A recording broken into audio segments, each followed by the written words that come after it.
parola ng Malalag. Sa pwestong ito, makikita nyo na ang parola. Samahan nyo kami. Pupuntahan namin ang parola ng Malalag, Davao del Sur. Pupunta na kami sa daanan papunta ng parola. Ito ang daanan guys, papunta sa parola. Kaso guys, bawal na siya maakyatan kasi delikado na daw at marami na daw na-disgrasya dyan. Delikado na ito guys kasi madami na daw na-disgrasya dito at saka bawal na daw akyat. So, tignan nyo naman kasi yung daanan guys, sobrang delikado na. Bawal na daw pupunta doon sa taas kasi madami na daw na-disgrasya doon at delikado na daw doon sa taas. Noon guys, ay pwede kayo maakyatan, ngayon ay hindi na pwede dahil sa kalumaan.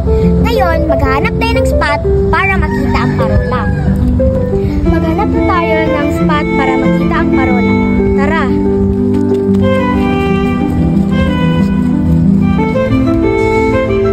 At dito guys, nakikita na natin ang parola sa bandang ito. Tara, baba tayo!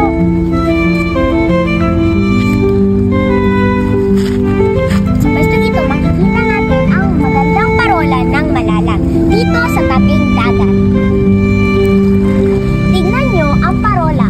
Sobrang ganda. Ang alam namin, matagal na yung parolang iyan. Hindi lang namin alam ang eksaktong taon kung kailan ay tayo yung parola na yan. Ito ay katatak na sa kasaysayan ng Malalag, Davao del Sur. Ang parola nito ay dito nakatayo sa Barangay Baybay, Malalag, Davao del Sur. At ito ang kwento ng makasaysayang parola ng Malalag. Salamat sa panunood at sana nagustuhan nyo ang aming video.